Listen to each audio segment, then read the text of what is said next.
El corazón se detiene, el último aliento se escapa y después, silencio. Un silencio que ha resonado a través de milenios, cargado de la pregunta más profunda y universal que enfrenta nuestra existencia. ¿Qué pasa realmente tras la muerte? Es un misterio que nos toca a todos, sin excepción. Cada día, miles de almas emprenden ese viaje desconocido. Y la verdad es, amigo mío, amiga mía, que un día nosotros también lo haremos. Hemos escuchado tantas respuestas: descanso eterno, juicio inmediato, luces brillantes, túneles oscuros o simplemente la nada. A veces, lo que nos cuentan choca directamente con fragmentos que recordamos de las Escrituras. ¿Será que, con el tiempo, ciertas ideas populares han terminado por velar, por ocultar quizás, lo que la Biblia originalmente desvela sobre este tema crucial? En este viaje que iniciamos hoy, no te ofreceré mis opiniones ni interpretaciones personales. Juntos vamos a sumergirnos en las páginas de la Biblia, considerada por millones como la única fuente de verdad absoluta, para descubrir qué dicen realmente las Escrituras sobre nuestro destino final, sobre qué pasa después de la muerte. Te invito a quedarte hasta el final, porque lo que vamos a desentrañar, pieza por pieza, podría iluminar tu entendimiento de una forma completamente nueva. Por favor, si esta búsqueda de claridad y verdad bíblica te parece importante, considera regalarle un me gusta a este video. Es un gesto sencillo, pero tu apoyo es fundamental para que este mensaje pueda alcanzar a otras personas que, como tú y yo, buscan respuestas en medio de tanta confusión. Te lo agradezco de corazón. La primera pista crucial para entender todo esto reside en cómo percibían la muerte aquellos hombres y mujeres que, hace miles de años, escribieron estas palabras sagradas. La muerte no es una invención moderna, ni una sorpresa en el relato bíblico.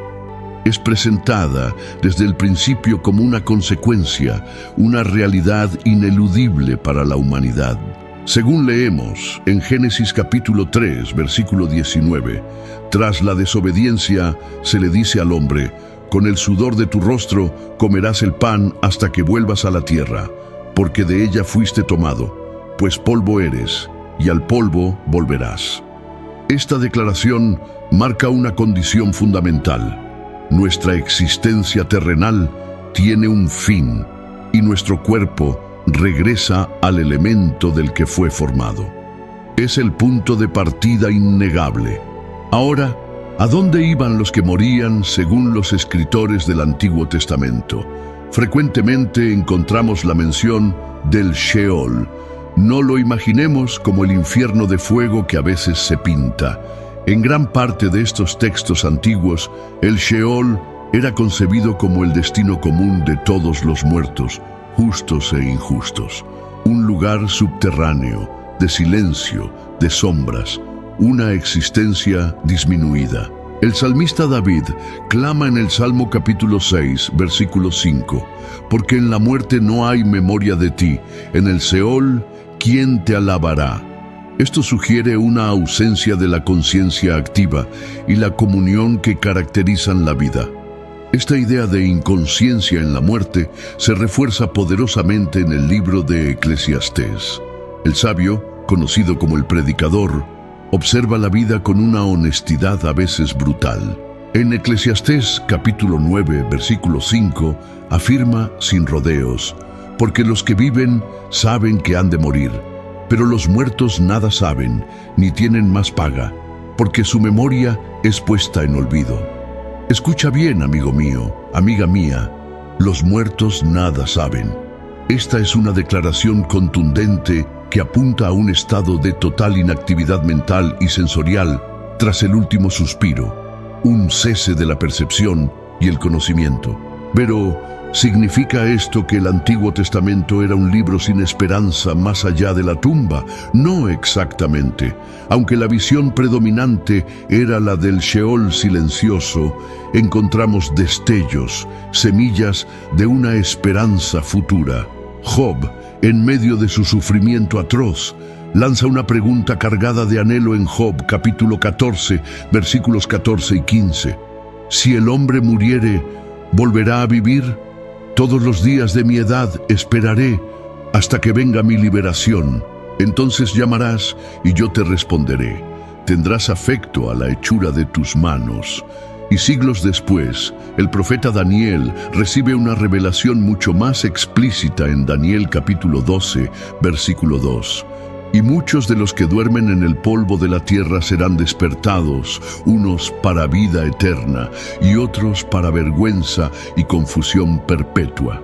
Aquí ya se habla claramente de una resurrección, y es interesante notar esa palabra que usa Daniel: duermen. Esta metáfora, la muerte como un sueño, no es exclusiva del Nuevo Testamento. Ya en el Antiguo la encontramos. David pide en el Salmo capítulo 13, versículo 3, mira, respóndeme, oh Jehová, Dios mío, alumbra mis ojos para que no duerma de muerte. Comparar la muerte con el sueño sugiere un estado temporal, inconsciente, del cual es posible despertar. Es una imagen poderosa que prepara el terreno para una comprensión más profunda. Pero la perspectiva del Antiguo Testamento es solo una parte del cuadro. El Nuevo Testamento y las palabras de Jesús mismo traerían una luz diferente, y es lo que exploraremos a continuación. Cuando llegamos al Nuevo Testamento, la conversación sobre la muerte adquiere nuevos matices, iluminada por la vida, enseñanzas, muerte y, crucialmente, la resurrección de Jesucristo. Fíjate en el conocido relato de Lázaro. Cuando Lázaro muere, Jesús no dice su alma ya está en el cielo o está sufriendo. Según Juan capítulo 11, versículos 11 al 14, Jesús les dice a sus discípulos: nuestro amigo Lázaro duerme, mas voy para despertarle. Los discípulos, pensando literalmente, se confunden. Juan aclara: pero Jesús decía esto de la muerte de Lázaro, y ellos pensaron que hablaba del reposar del sueño. Entonces Jesús les dijo claramente: Lázaro ha muerto. Jesús usa la misma metáfora del sueño, indicando un estado inconsciente del que Él tiene el poder de revertir. Ahora, abordemos un pasaje fundamental y a menudo debatido: las palabras de Jesús al ladrón arrepentido en la cruz. En Lucas capítulo 23, versículo 43, Jesús le dice: de cierto te digo que hoy estarás conmigo en el paraíso. Esta frase ha llevado a muchos a creer en una entrada inmediata al paraíso tras morir. Sin embargo, es importante ser honestos con el texto. En el griego original no había signos de puntuación, y la palabra hoy, semeron, podría gramaticalmente modificar tanto al verbo digo, te digo hoy, como al verbo estarás, hoy estarás. Además, el significado de paraíso en ese contexto es también objeto de estudio. Es una promesa poderosa de salvación, sin duda, pero interpretarla como prueba irrefutable de conciencia inmediata después de la muerte requiere pasar por alto otras enseñanzas bíblicas.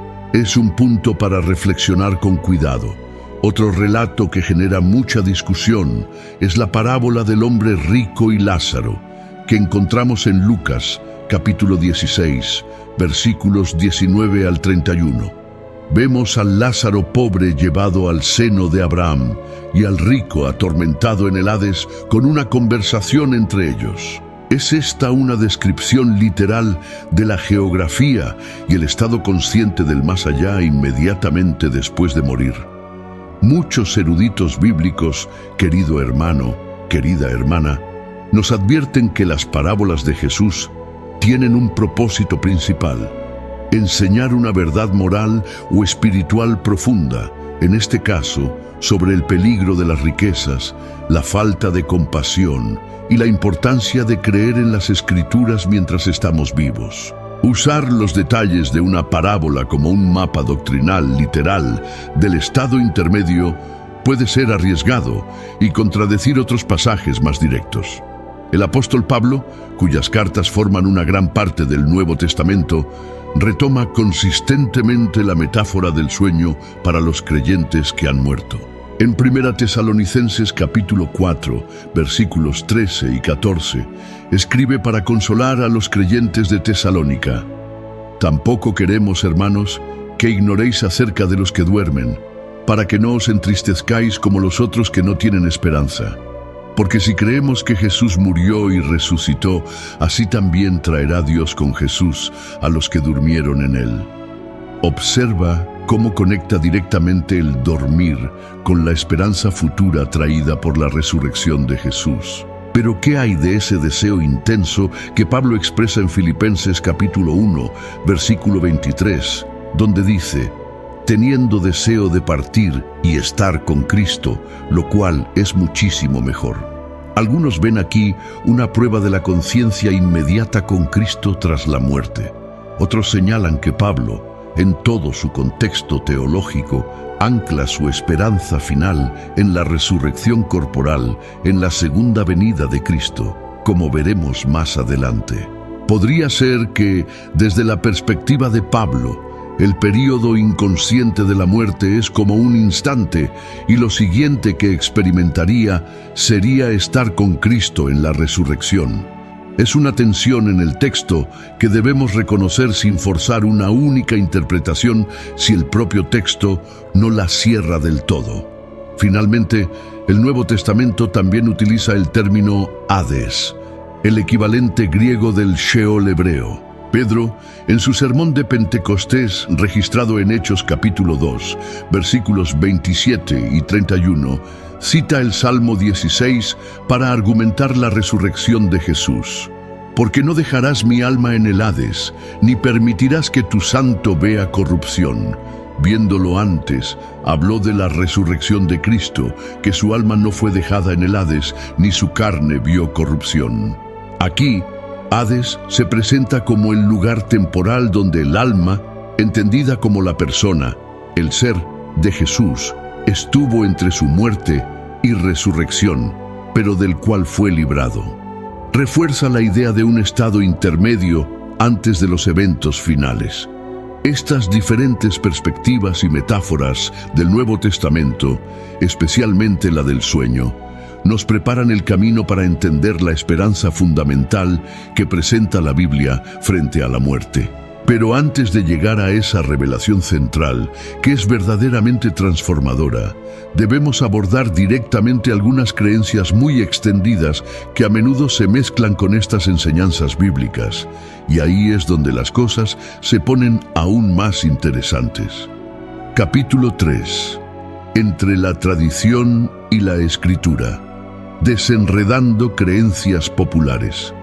Hemos visto lo que dicen los textos antiguos y las enseñanzas de Jesús y los apóstoles. Ahora es inevitable confrontar estas escrituras con algunas de las creencias más arraigadas en nuestra cultura sobre qué pasa después de la muerte.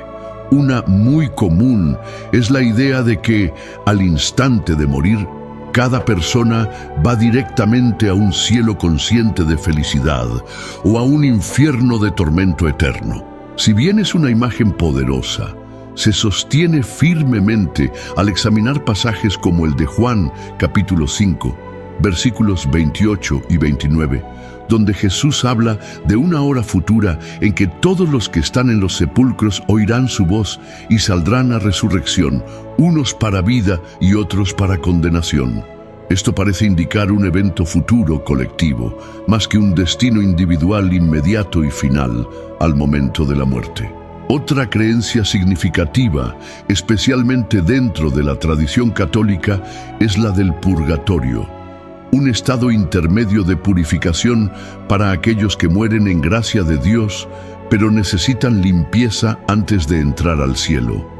Históricamente, esta doctrina se desarrolló a lo largo de los siglos y encontró apoyo en interpretaciones de ciertos pasajes y en textos considerados deuterocanónicos por la Iglesia Católica, como el segundo libro de Macabeos. Sin embargo, es un hecho histórico y teológico que este concepto no se encuentra explícitamente en los libros que componen el canon bíblico aceptado por las tradiciones protestante y evangélica, lo que genera un punto importante de diferencia doctrinal basado en qué escrituras se consideran inspiradas y cómo se interpretan. Presento esto como un dato histórico y teológico, sin ánimo de controversia, solo para entender los orígenes de las distintas creencias. Y aquí llegamos a una idea fundamental que subyace en muchas visiones sobre la vida después de la muerte: la inmortalidad inherente del alma. La noción de que el alma es una entidad separada del cuerpo y que por su propia naturaleza no puede morir, tiene raíces profundas en la filosofía griega, particularmente en Platón. Pero, ¿es esta exactamente la visión bíblica? Cuando leemos textos como 1 Timoteo capítulo 6, versículos 15 y 16, se describe a Dios como el bienaventurado y solo soberano, Rey de reyes y Señor de señores, el único que tiene inmortalidad. Y si volvemos a Génesis capítulo 2, versículo 7, leemos que Dios formó al hombre del polvo de la tierra y sopló en su nariz aliento de vida, y fue el hombre un ser viviente. La palabra hebrea para ser viviente es nefesh, a menudo traducida como alma, pero que implica a la persona completa, un ser integral, no un alma inmortal atrapada en un cuerpo mortal. Esto sugiere que la inmortalidad no es algo que poseemos por naturaleza, sino un don que viene de Dios, ligado a la resurrección. Considerando los pasajes que hablan de la muerte como un sueño y la falta de conciencia en el Sheol o Hades, surge una interpretación directa conocida como sueño del alma o mortalismo cristiano. Esta perspectiva, basada en escrituras como Eclesiastés capítulo 9, versículo 5, los muertos nada saben. Salmo capítulo 146, versículo 4, sale su aliento y vuelve a la tierra. En ese mismo día perecen sus pensamientos. Y el propio Jesús, llamando dormir a la muerte de Lázaro en Juan capítulo 11, sostiene que el ser humano permanece en un estado de inconsciencia desde la muerte hasta la resurrección. No es una idea nueva ni marginal. Ha sido sostenida por diversos grupos y teólogos a lo largo de la historia, basándose estrictamente en estos textos. Es una forma de armonizar estos pasajes bíblicos. Ahora, ¿qué hay de la idea de contactar a los que han partido? Quizás por el dolor de la pérdida o la simple curiosidad, muchos se sienten tentados a buscar comunicación con los muertos. Sin embargo, la Biblia es excepcionalmente clara y tajante en este punto. En Deuteronomio capítulo 18, versículos 10 al 12, se prohíbe explícitamente consultar a los muertos, considerándolo una abominación. Isaías también pregunta retóricamente en Isaías capítulo 8, versículo 19, «Y si os dijeren, preguntad a los encantadores y a los adivinos, responded, ¿no consultará un pueblo a su Dios? ¿Consultará a los muertos por los vivos?» Las Escrituras cierran esa puerta, sugiriendo que tal comunicación es imposible o, peor aún, una apertura a engaños espirituales peligrosos. Todo esto nos lleva a una reflexión importante, amigo mío, amiga mía. A lo largo de los siglos, las tradiciones humanas, las interpretaciones filosóficas y las doctrinas desarrolladas pueden, a veces sin intención, añadir capas sobre las enseñanzas bíblicas originales, llegando incluso a oscurecerlas o contradecirlas. Por eso es tan vital volver constantemente a la fuente, a las Escrituras mismas, leyéndolas con humildad y pidiendo discernimiento. Y si este esfuerzo por volver a la palabra te parece valioso, te agradecería nuevamente si pudieras darle un me gusta al video.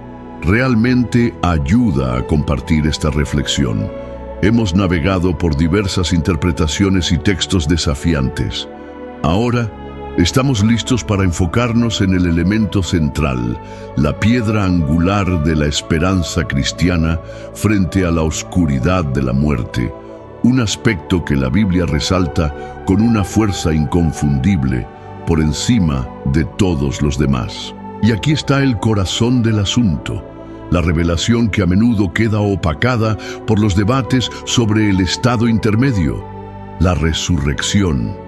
Si lees el Nuevo Testamento con atención, notarás que el énfasis abrumador, la esperanza repetida una y otra vez por Jesús y los apóstoles, no está tanto en describir detalladamente qué ocurre en el instante después de morir, sino en proclamar la gloriosa y futura resurrección de los muertos. Este es el verdadero punto focal, el evento transformador que lo cambia todo. El apóstol Pablo lo deja meridianamente claro en 1 Corintios capítulo 15, versículos 16 al 19. Porque si los muertos no resucitan, tampoco Cristo resucitó. Y si Cristo no resucitó, vuestra fe es vana, aún estáis en vuestros pecados. Si en esta vida solamente esperamos en Cristo, somos los más dignos de conmiseración de todos los hombres. La fe cristiana se sostiene o cae con la resurrección. La resurrección de Jesucristo no es solo un milagro histórico asombroso, es el fundamento y la garantía de nuestra propia esperanza futura. Pablo la llama las primicias. En 1 Corintios capítulo 15, versículos 20 al 23, afirma: «Mas ahora Cristo ha resucitado de los muertos, primicias de los que durmieron es hecho, porque por cuanto la muerte entró por un hombre, también por un hombre la resurrección de los muertos. Porque así como en Adán todos mueren, también en Cristo todos serán vivificados, pero cada uno en su debido orden, Cristo las primicias, luego los que son de Cristo en su venida». La resurrección de Jesús es la prueba de que la muerte ha sido vencida y la promesa de que aquellos que están en Él también vivirán de nuevo. Y la Biblia habla no de una, sino de dos resurrecciones generales futuras. Jesús mismo lo enseñó, como leímos antes en Juan capítulo 5, versículos 28 y 29. Una resurrección para vida eterna y otra para juicio o condenación. El apóstol Pablo reafirma esta creencia ante el gobernador Félix en Hechos capítulo 24, versículo 15, declarando su esperanza en Dios de que ha de haber resurrección de los muertos, así de justos como de injustos. Es crucial entender que se habla de una resurrección corporal, un volver a la vida completa, no solo una existencia espiritual etérea. Nuestros cuerpos serán transformados, glorificados, pero seremos nosotros mismos reconocibles en una nueva forma de existencia física y espiritual. Tras la resurrección, las Escrituras nos hablan de un juicio final, no como un acto de venganza divina, sino como un momento de rendición, de cuentas universal y de justicia definitiva. El libro de Apocalipsis describe vívidamente el gran trono blanco en Apocalipsis capítulo 20, versículos 11 al 15, donde los muertos, grandes y pequeños, comparecen ante Dios y son juzgados según sus obras. Pablo también lo confirma en 2 Corintios capítulo 5, versículo 10, porque es necesario que todos nosotros comparezcamos ante el tribunal de Cristo, para que cada uno reciba según lo que haya hecho mientras estaba en el cuerpo, sea bueno o sea malo. Es un llamado solemne a vivir nuestras vidas presentes con conciencia de nuestra responsabilidad final ante nuestro Creador. Pero la culminación de la esperanza bíblica no es simplemente escapar de la muerte o ir a un cielo lejano. La visión final es mucho más grandiosa: la restauración completa de la creación. Apocalipsis capítulo 21, versículos 1 al 4, pinta un cuadro asombroso de cielos nuevos y tierra nueva, donde Dios mismo habitará con la humanidad redimida. Y escucha esta promesa increíble: enjugará Dios toda lágrima de los ojos de ellos, y ya no habrá muerte, ni habrá más llanto, ni clamor, ni dolor, porque las primeras cosas pasaron. La muerte, la causa de tanto sufrimiento y separación, será eliminada para siempre. Esta es la esperanza última, vida eterna, plena, corporal y espiritual, en comunión perfecta con Dios y con los redimidos, en un mundo renovado y libre de pecado y dolor.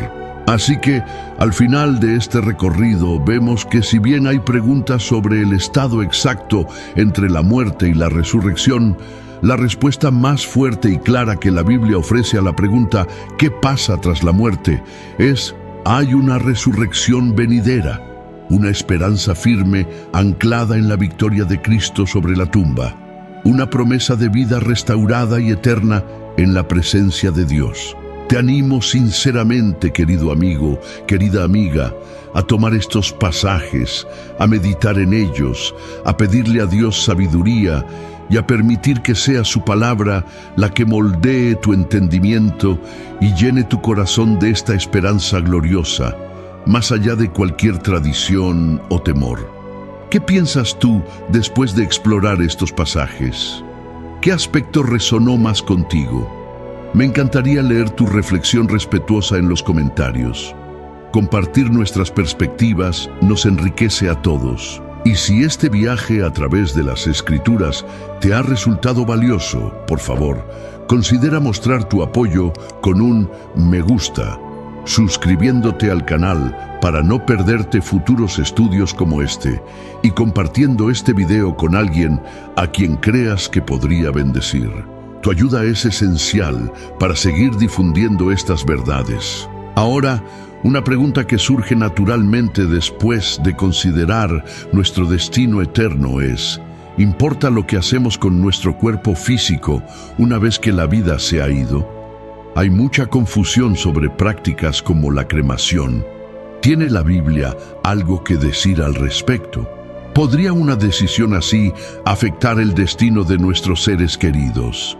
He preparado un video que aborda precisamente eso, explorando a fondo si Dios condena la cremación. Esto decide el destino de tus seres queridos. La respuesta podría sorprenderte y es crucial para tomar decisiones informadas y bíblicas.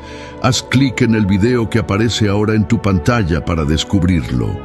Gracias por acompañarme en esta reflexión profunda.